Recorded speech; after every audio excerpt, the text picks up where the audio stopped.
사순절이 시작되죠. 오늘 이렇게 사순절에 포함되지 않는 이유는 또 내일부터 다시 언제든지 시작하라고.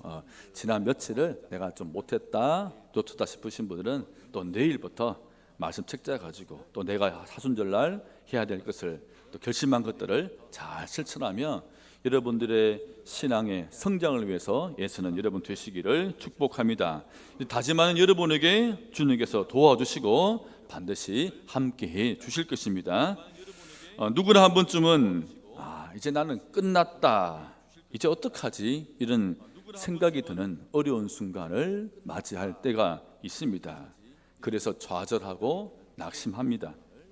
그러나 더 이상 갈 곳 없는 내 인생 그 끝이 예수님을 만나는 현장이 되기도 하고 회복과 은혜를 경험하는 출발점이 되기도 합니다. 나의 끝, 예수의 시작이라는 책에서는 저자가 이렇게 말합니다. 내가 끝났다고 생각하는 그때 하나님의 은혜가 시작되고 내가 끝이라고 서 있는 그곳이 하나님의 기적과 역사가 일어나는 곳이다.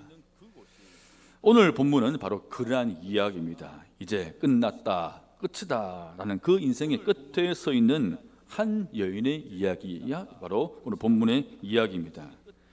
하나님을 경외하고 사랑했던 남편이 죽고 홀로 어린 두 아이를 키우며 살았습니다. 이런 지금도 녹록치 않은 상황인데 특히 당시 남성 중심의 사회에서는 남편이 없는 과부가 되었다는 것은 사회적으로는 절대적 약자요, 절대 빈곤한 자가 되었다는 의미입니다.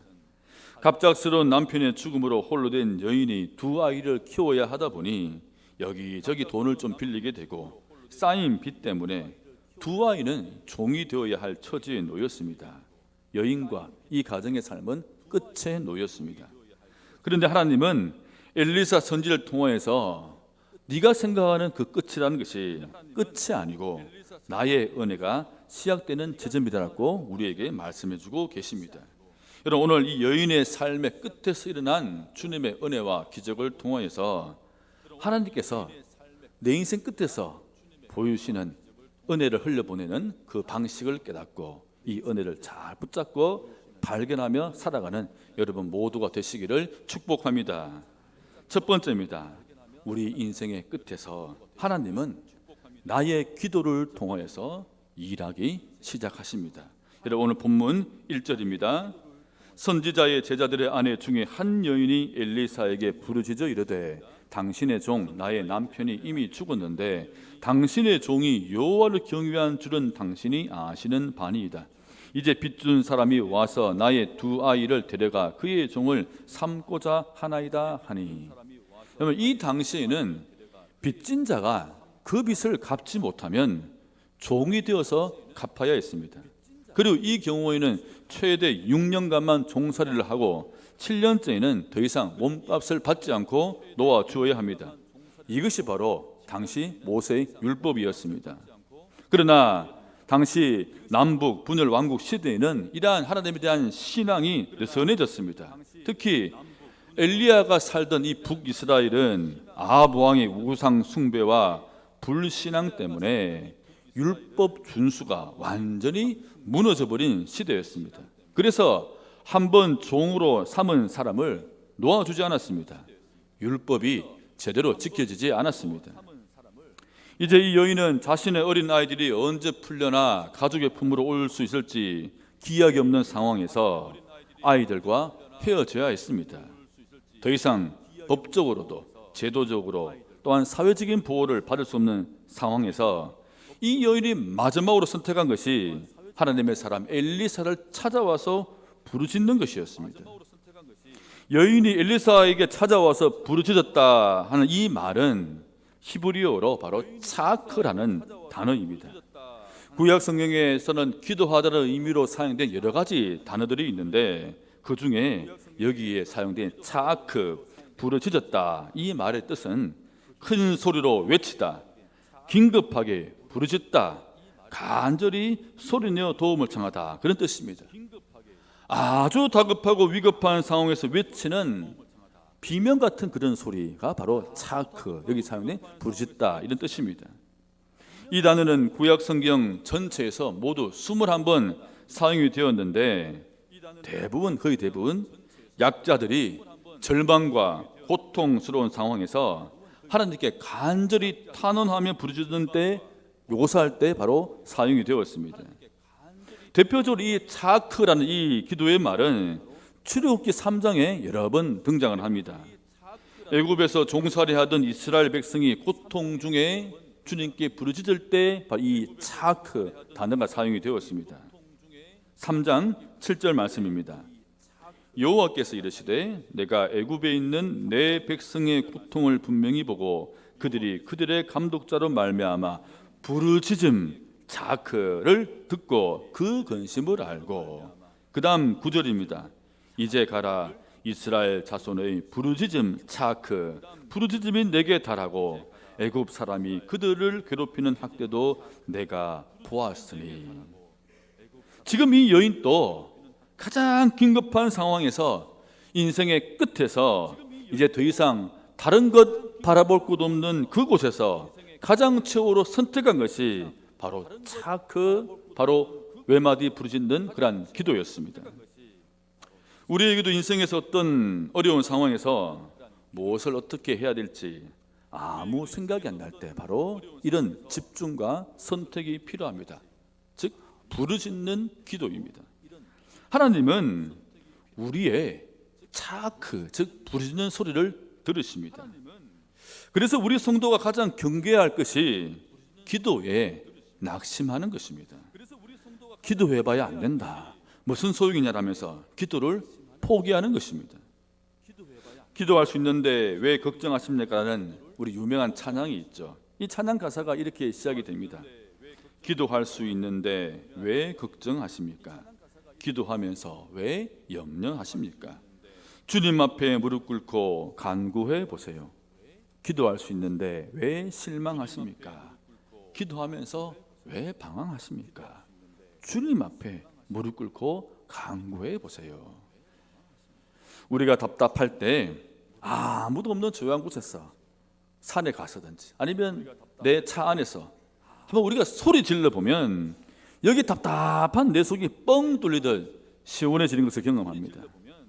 우리가 이렇게 허공에 소리쳐도 이럴진데 하물며 우리가 하나님께 소리쳐 부르짖는다면 무슨 말이 더 필요합니까? 우리가 크게 부르짖으며 기도했을 때 불안과 다급함이 사라지고 평안이 찾아옵니다. 내 안에 평안이 생기면 이 평안은 이제 하나님의 은혜와 기적이 흘러온다는 바로 신호입니다. 하나님께서 보이시는 길이 보이고 일하심이 보이기 시작합니다. 믿음의 눈이 바로 뜨이기 시작을 합니다. 그래서 우리 성도 우리들에게는 때로는 부르짖을 수 있는 장소와 시간이 필요합니다. 이런 교회라는 장소는 내가 정말 하나님께 부르짖기 정말 좋은 장소입니다. 우리 금요일 밤 함께하는 찬양과 기도 시간이 있죠. 그런 금요 시간과 이러면 새벽 기도 시간은 내가 하나님께 집중하여 소리쳐 기도하기 정말 좋은 시간입니다. 특히 여러분 우리 금요일 밤에 우리가 마음껏 소리쳐서 기도할 수가 있습니다. 누가 뭐라고 하지가 않습니다. 한번 와 보셔서 마음껏 여러분의 상황을 주님께 또 부르짖으며 찬양하며 기도할 수 있기를 바랍니다. 우리에겐, 하나님의 자녀에게는 기도란 호흡과 같습니다. 그래서 평상시에도 조용히 호흡하듯 조용히 기도하는 것도 필요하지만 때로는 복식 호흡처럼 내가 온 힘을 다해서 내뱉는 부르짖는 기도도 반드시 필요합니다. 예레미야 29장 12절 13절입니다. 너희가 내게 부르짖으며 내가 와서 기도하면 내가 너희들의 기도를 들을 것이요 너희가 온 마음으로 나를 구하면 나를 찾을 것이요 나를 만나리라. 성도 여러분, 어떤 상황이 오더라도 내가 끝이라 생각한 그곳에서라도 이 부르짖는 기도를 선택할 수 있는 믿음이 있기를 축복합니다. 두 번째입니다. 하나님은 내가 끝이라 생각하는 그 지점에서 내게 있는 것, 내게 남아있는 것을 통해서 일하기 시작하십니다. 오늘 본문 2절입니다. 엘리사가 그에게 이르되 내가 너를 위하여 어떻게 하랴? 내 집에 무엇이 있는지 내게 말하라. 그가 이르되 계집종의 집에 기름 한 그릇 외에는 아무것도 없나이다 하니. 기름 한 그릇 외에는 아무것도 없습니다. 그런데 원래 히브리어 원래 원문을 보면 순서가 이렇습니다. 한번 들어보십시오. 아무것도 없습니다. 그러나 작은 기름 한 그릇이 있습니다. 이게 원래 순서입니다. 지금 이 여인은 매우 다급한 상황입니다. 이제 곧 자신의 두 아들이 종으로 끌려가야 합니다. 그런데 눈에 아무것도 지금 보이지 않습니다. 그런데 엘리사의 질문에 아무것도 없습니다고 말하고 보니 아직 내게 아무것도 없다는 것을 알았습니다. 아직 남아있는 것이 생각났습니다. 아직 집에 작은 기름 한 그릇이 남아 있습니다. 너무 큰 어려움에 처하다 보니까 급하다 보니 그것을 까맣게 잊고 있었는데 다시 한번 되돌아 생각해 보니 내게 지금 아무것도 없는 것이 아니라 아직 집에 기름 한 그릇이 있다는 것을 알았습니다. 이 여인은 하나님을 경외하는 선지자 생도, 즉 요즘으로 말하면 목회자 후보자 또 신학생을 말합니다. 이 생도의 아내입니다. 이 여인 또 이 집도 믿음의 가정, 믿음의 사람이었습니다. 그러나 믿음의 사람도 너무 다급하면 내게 있는 것을 놓칠 수도 있고 믿음을 잠시 잃어버릴 수 있습니다. 이처럼 너무 두렵고 당황하여서 아무것도 볼 수 없었던 여인에게 엘리사는 질문을 통해서 스스로 답을 찾게 했습니다. 원래 믿음이 좋은 여인이었습니다. 이렇게 조금만 도와주면 곧 믿음이 회복될 것이라고 엘리사는 생각한 것입니다. 결국 처음에는 나에게 아무것도 없습니다, 끝났습니다 라고 하던 여인이 아직 제게 기름 한 그릇이 있습니다 라면서 나에게 남아있는 것을 보게 되었고 믿음의 눈을 다시 뜨게 되었습니다. 결국 이 그릇을 통하여서 여인의 형편을 해결해 주었습니다. 이 여인은 이제 깨닫습니다. 하나님은 내게 있는 것, 비록 작은 것이라도 이것을 통해서 일하시는 분이시구나. 이렇게 엘리사가 여인을 이끌어주는 이 방식을 보면 우리 예수님께서 지금 또 우리에게 일하시는 그 방식을 깨닫게 됩니다. 여러분, 예수님은 자신을 따라와서 말씀을 듣다가 광야에서 굶주리고 있는 수많은 사람들을 보고 직접 먹이시기로 결정을 했습니다. 그런데 이때 예수님이 가장 먼저 한 일은 제자들을 찾아서 제자들에게 바로 이렇게 질문하는 것이었습니다. 마가복음 6장 38절입니다. 너희에게 떡 몇 개나 있는지 가서 보라. 제자들이 떡 5개와 물고기 2마리를 가지고 와서 이것밖에는 아무것도 없습니다라고 대답했을 때 예수님은 그들의 말에 아무 아랑곳하지도 않고 그것을 가지고 하나님께 감사 기도를 하시고 제자들에게 나누어 주게 했습니다. 성인 남자만 5,000명이 넘는 사람들을 다 배불리 먹이고도 남았습니다. 예수님은 제자들이 가지고 있는 작은 것을 통해서 은혜와 기적을 흘러보내기를 원하셨습니다. 그것이 바로 예수님이 제자들을 선택하시고 부르신 목적입니다. 이러한 예수님과 엘리사의 방식은 주님께서 지금 또 우리 통해서 일하시는 그 은혜를 흘러보내는 방식을 우리에게 보여줍니다. 하나님은 내게 있는 것, 여러분에게 있는 것, 그것이 비록 작은 것이라도 그것을 통해서 바로 일하신다는 사실입니다. 이러한 믿음의 과정을 통해서 내 믿음이 성장케 하고 우리 믿음이 바로 강해지기를 원하십니다. 우리도 이 여인과 같은 상황을 맞이하면 마음이 급해지고 당황스러워지면 내 믿음의 눈이 어두워져서 주님이 내게 주신 것을 보지 못하고 내게 있는 믿음을 잠시 놓쳐버릴 때가 있습니다. 혹시 여기 우리 중에도 지금 어쩌면 이 여인의 심정으로 여기에 나와 있는 분이 있을 수도 있습니다. 그러나 우리가 하나님을 바라보고 부르짖으면 다시 주님은 우리의 믿음의 눈을 뜨게 하십니다. 아무것도 없습니다, 끝났습니다가 아니라 내게 있는 작은 것을 다시 주님이 보게 하십니다. 고린도후서 4장 7절 이 말씀을 여러분 꼭 기억할 수 있기를 바랍니다. 우리가 이 보배를 질그릇에 가졌으니 이는 심히 큰 능력은 하나님께 있고 우리에게 있지 아니함을 알게 하려 함이라. 우리 이 보배 예수님을 가리키죠. 여러분 우리에게는 무엇보다 예수 그리스도 능력의 이름이 우리에게는 있습니다. 사도행전 3장에 보면 태어나면서부터 못 걷는 사람이 성전을 가고 있던 베드로와 요한을 보고 무엇을 달라고 구걸을 합니다. 이때 베드로가 그 사람에게 하신 말씀을 여러분 한번 보십시오. 3장 6절 7절입니다. 베드로가 이르되 은과 금은 내게 없거니와 같이 읽어볼까요?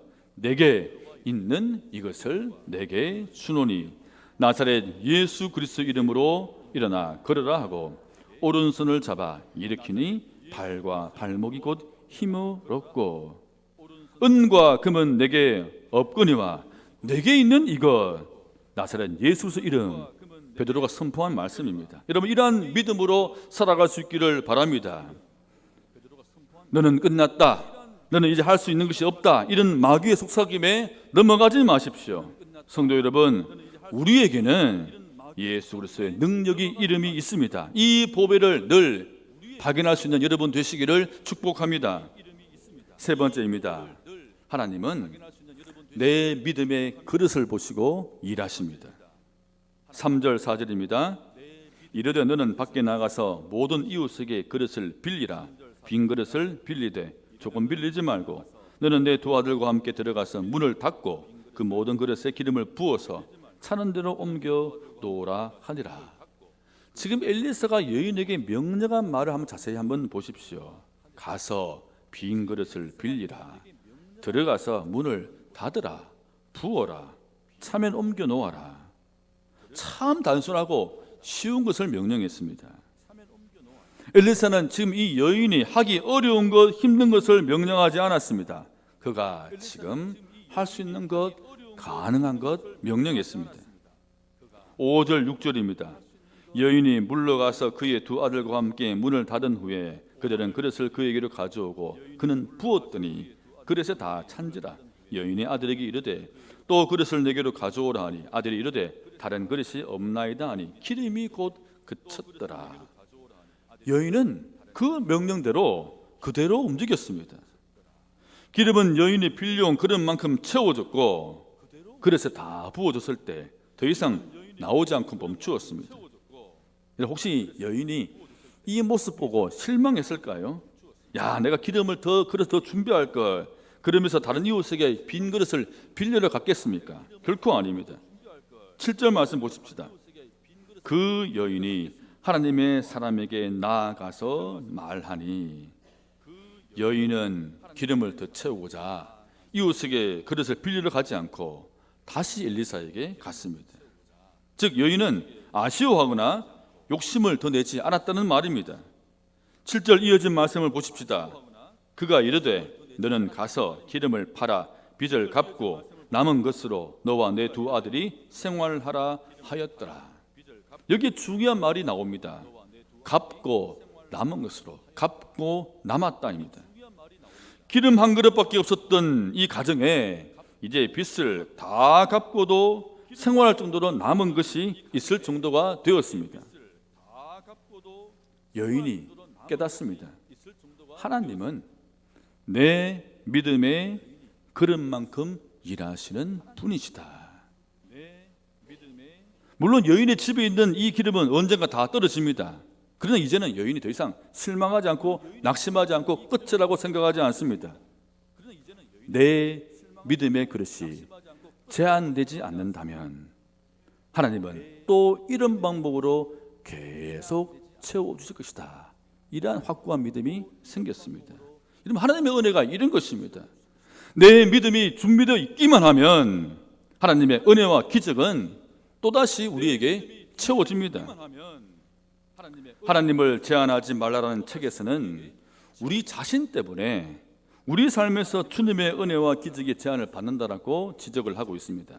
즉, 내 안에 우리 안에 있는 두려움과 불신앙, 또는 불순종 또는 교만과 게으름 때문에 주님에 대한 무지함 때문에 신앙의 미성숙 때문에 한없는 주님의 은혜가 제한받고 있다고 이야기하고 있습니다. 우리 하나님은 우리가 주님의 은혜를 제한하지 않도록 내가 가장 쉽게 가장 잘할 수 있는 것을 먼저 하기를 말씀하십니다. 하나님은 우리에게 어려운 요구를 원하지 않습니다. 내가 할 수 없다고 생각하는 것을 명령하지 않습니다. 그리고 만약에 내가 충분히 할 수 있음에도 내가 하지 않으면 하나님은 기다려 주십니다. 왜일까요? 하나님은 우리에게 은혜와 기적을 계속 흘러 보내주시기를 원하시기 때문입니다. 이것이 바로 우리 하나님의 마음입니다. 인생의 벼랑 끝에서 예수를 만나라는 책이 있습니다. 이 책에 나오는 한 부부의 간증입니다. 어릴 적부터 신앙생활을 했던 아내는 남편과 결혼한 후에 신앙이 멀어졌습니다. 이 남편 집에 온갖 미신을 다 믿고 전국에 용하다는 점집을 다 찾아다니는 집안이다 보니까 남편 따라다니다 보니까 교회가 점점 멀어지게 되었습니다. 그런데 어느 날 아내가 설암, 혀암 말죠. 3기 판정을 받았습니다. 병원에서는 혀를 절단해야 합니다. 수술 후에는 혀가 잘 안 움직여 말도 잘 못하여 제대로 먹지도 못하며 살 확률도 절반입니다. 그런 말을 했습니다. 그래서 아내가 내가 얼마나 더 살겠다고 혀를 잘라 이대로 죽겠다고 치료를 거부했습니다. 이 남편은 아내를 데리고 그래서 전국을 찾아다니면서 온갖 미친 방법으로 다 이렇게 동원해 보았다고 합니다. 아내의 어머니는 군사님이신데 어머니와 주변에 있는 사람들의 일에 권유에도 불구하고 이들은 어머니는 어머니대로 우리는 우리대로 하겠다 고집을 피웠습니다. 그렇게 얼마 시간이 흐른 후에 아내의 건강이 급격히 악화되었습니다. 입안을 보니 입안이 온통 종양덩어리로 가득했습니다. 다시 병원에 가보니까 의사는 왜 이렇게까지 내버려 두느냐고 호통을 치면서 이제 암 4기라고 이제는 더 이상 할 수 있는 게 없다라고 했습니다. 이렇게 치료도 못하고 고통스럽게 보내고 있었는데 아내가 남편에게 마지막으로 좀 교회 가고 싶다. 이 아내의 말에 남편은 아내의 병이 자신 때문 같아서 아내의 마지막 소원을 들어주고자 그날 저녁 바로 주일 저녁 예배에 아내가 다녔던 교회, 아내의 어머니가 다니고 있는 교회 저녁 예배를 참석을 했습니다. 그날 아내가 엄청나게 크게 울고 기도를 했다고 합니다. 예배 후에 목사님의 기도를 받고 난 뒤에 아내가 이렇게 말하더래요. 진짜 오랜만에 내 마음에 평안이 왔습니다. 그날 이후에 매일 새벽 예배를 갔습니다. 그리고 또한 예배에 있는 모든 날 계속 참석을 했습니다. 부부의 마음에 평안이 찾아왔다고 했습니다. 이렇게 예배하고 목사님께 기도받고 2주가 지났는데 이때도 항암 주사도 한 2번 맞을 때였다고 합니다. 그 다음 날 또 새벽 기도회를 가려고 하는데 아내가 울면서 남편을 급하게 불렀습니다. 제 입안에 종양이 사라졌어요. 놀라서 병원에 가보니 의사들이 달려와서 보더니 이것은 기적 중에도 기적입니다. 이렇게 말을 했답니다. 그 전날까지만 해도 그렇게 고통을 주던 입안에 있는 암덩어리가 사라진 것입니다. 제가 책을 보니 부부는 그 이후로 건강한 몸으로 정말 신앙생활을 참 잘하고 있다 이렇게 기록이 되어 있었습니다. 제가 이것을 보면서 느낍니다. 하나님은 이렇게 우리에게 일하시는구나. 내 인생의 끝이라고 생각한 곳에서 내가 하나님을 찾고 부르짖으면 그리고 내가 할 수 있는 작은 믿음의 행동을 하면 주님은 그것을 통하여서 일하시는구나. 여러분, 하나님은 우리 모두에게 올 한 해도 하루하루 365일이라는 그릇을 우리에게 똑같이 다 주셨습니다. 제가 달력을 보니 어제까지 우리는 67개의 그릇을 사용했습니다. 오늘이 68번째 날인데 여러분, 내 하루의 그릇을 무엇으로 채우고 살고 있습니까? 하나님이 내 삶의 그릇에 오셔서 일하시고 은혜와 기적으로 채워주도록 하루하루를 믿음의 큰 그릇으로 만들어 갈 수 있기를 바랍니다. 시편 81편 10절입니다. 나는 너희를 이집트 땅에서 이끌어낸 주 너희의 하나님이다. 너희의 입을 크게 벌려라. 내가 마음껏 먹여주겠다. 너희의 입을 크게 벌려라. 내가 마음껏 먹여주겠다. 성도 여러분, 나의 믿음의 그릇을 크게 만들어서 주님이 나에게 부어주시고 하는 그 은혜와 기적들을 하나씩 누리는 여러분 되시기를 축복합니다. 이제 말씀을 맺습니다. 살다 보면 이 여인 같은 순간 우리가 찾아올 수가 있습니다. 그럴 때 이 지점이 끝이 아니라 하나님의 은혜가 시작되는 출발점이라고 믿으십시다. 주님께 부르짖기를 바랍니다. 그러면 주님께서 반드시 나의 부르짖음에 응답하시고 내게 있는 예수님의 능력을 보게 하실 것입니다. 매일매일 우리의 믿음의 그릇을 잘 준비하셔서 주님의 은혜와 기적이란 기름이 떨어지지 않고 계속해서 차고 넘쳐나기를 예수님 이름으로 간절히 축원드립니다. 우리 다 같이 한번 기도하십시다. 오늘은